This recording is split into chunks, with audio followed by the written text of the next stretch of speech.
Hey everybody, welcome to another installment of Watching Jackie Make Decisions. Today I wanted to do a collage warm-up. It was intended to be a warm-up, and then I ended up just keeping it going until I was done. So it's both a warm-up and a finished project. I wanted to limit myself somewhat, so I just wanted to focus on black and white and then some neutrals. You can see some of those. The book page color and some packing paper, some brown packing paper. Other than that, starting with black and white and focusing on as many differences as I could find. Differences meaning, right, the piece on the left is a big, heavy black piece of paper with some white paint on it. So then pairing that with something lighter, the page on the right is quickly becoming too busy. But working to put different types of lines and different types of shapes while staying with the black and white theme.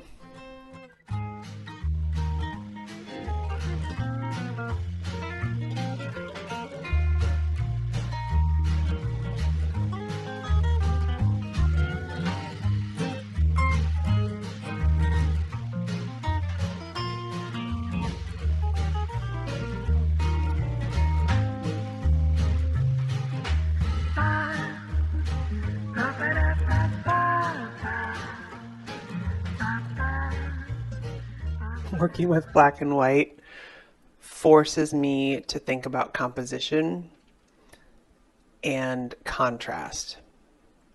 So high contrast things are black and white.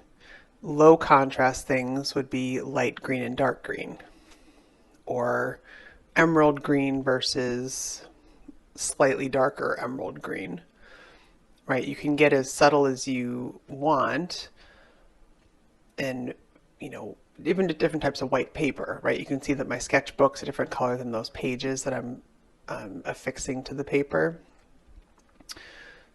So white versus white versus white versus white, you'll end up with 5 different very subtle changes of white. With black and white, it's a lot of high contrast, but there's still high contrast in different ways. The coloring book page that has the butterflies and flowers, it's a little bit more white than black, but lots of black lines throughout. There's some chunky stripes in there on tissue paper, some scribbles on white paper, a page out of a journal.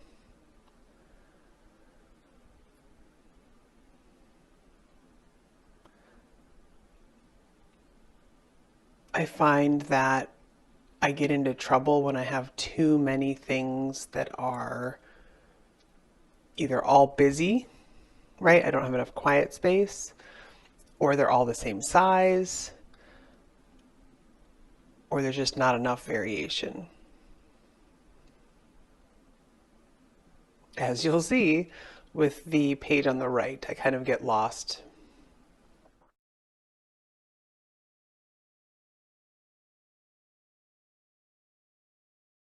You can actually see already it's getting pretty busy.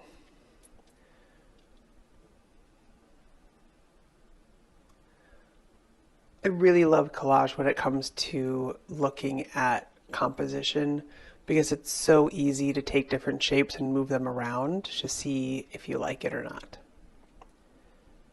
Cannot recommend collage highly enough when it comes to composition.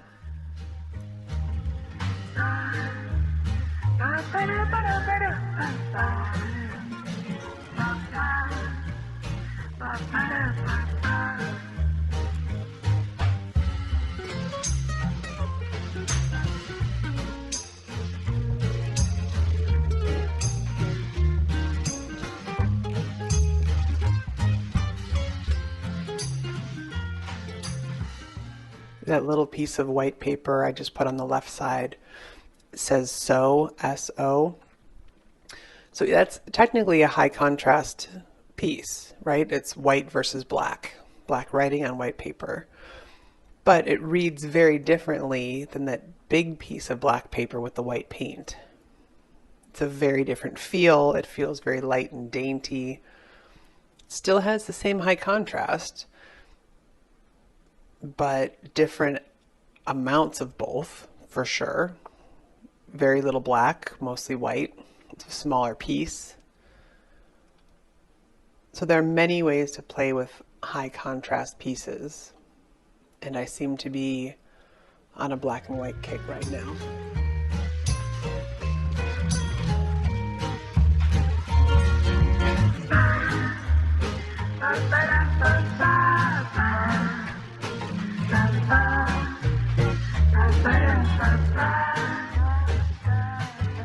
I mentioned the ease that you can move things around the paper.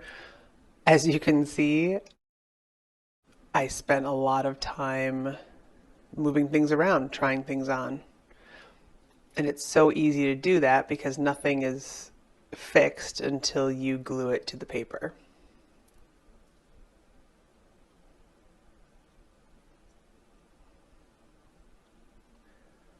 The piece that I'm gluing down right now has some of that orange in it. And for a while I thought I wanted to cover that up to keep it black and white, truly black and white. But I ended up embracing it. It's fun to have some color in an otherwise black and white piece because that really pulls focus as well. You really notice whatever tiny little bit of color that you put in. Much like if you had an all-white project or an all-pastel project and you put a little bit of black in, the black's going to do the exact same thing and pull your focus over there.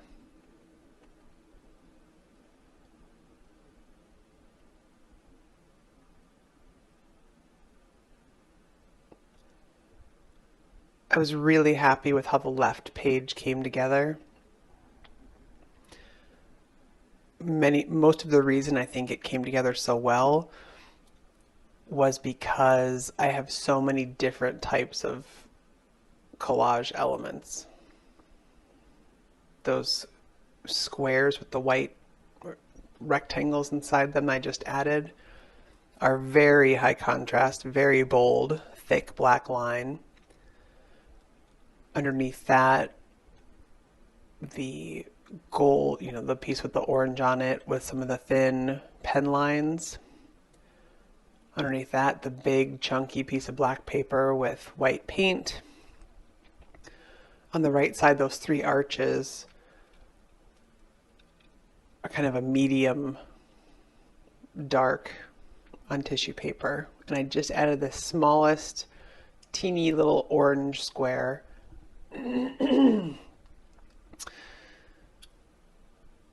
that just heightens that orange a little bit more. All right, on the right side, I'm trying to cover up some of the busyness now to calm it down so that other elements are able to be seen and not just messed together.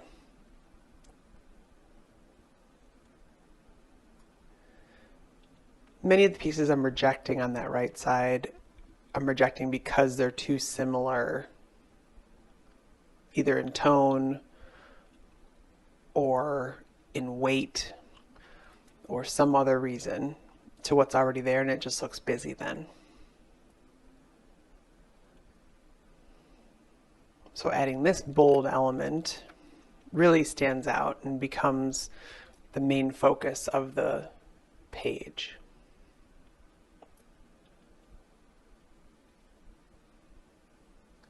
If you have too many things that are alike, nothing feels special.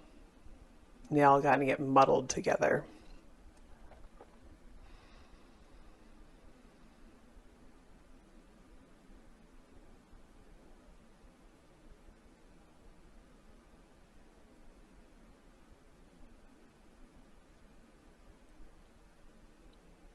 But now that whatever shape that is really stands out.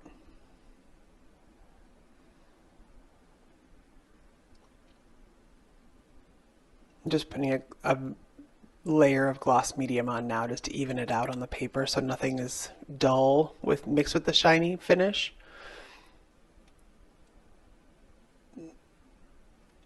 I really had fun making these. It was a nice challenge. I like the unexpected orange that I ended up with. I feel like it warmed things up just a tiny bit versus the stark black and white.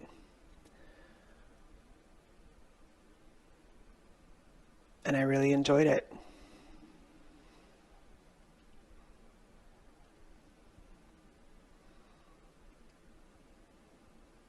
Got one more piece to add and then I'm all set. Thanks for joining me, everybody. Here are the finished pieces.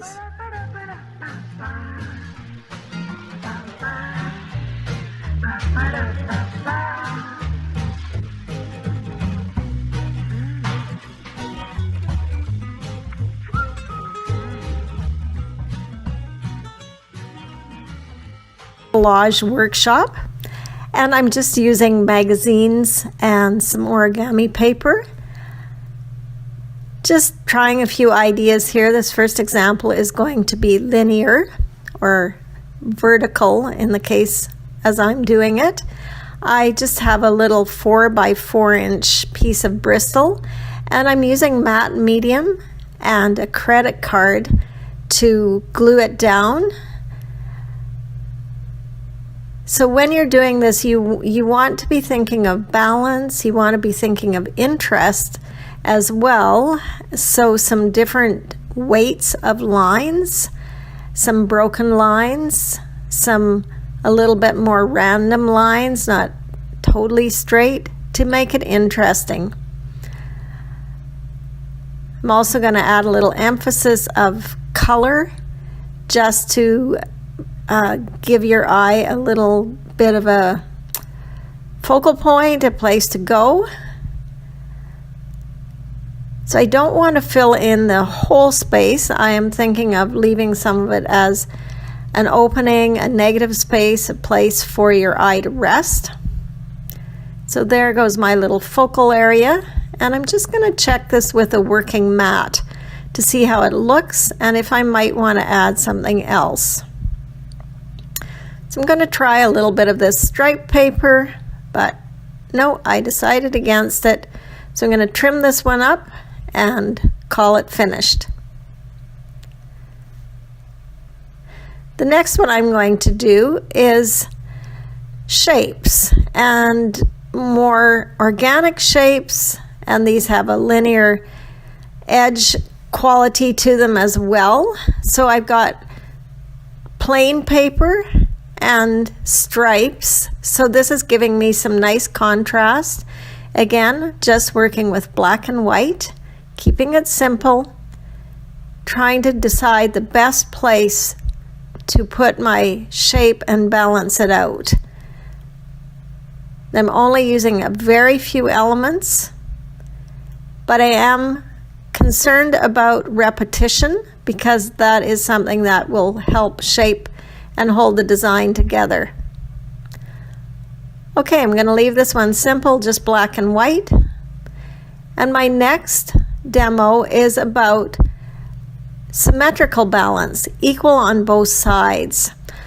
I created this paper with a jelly plate and some stamps, and it's very thin on deli paper, so it collages nice and easy. So this can be a more boring type of design, being equal on both sides. So I'm going to try to add some shapes here to make it more interesting. Okay, that feels too big. Let's cut another open shape and just see how that looks. Okay, I like that, going the different direction. I'm feeling like this needs a little something else. Not that, not that. maybe this. Not there. Okay, I'm liking it there. A little bit of color. There you have it.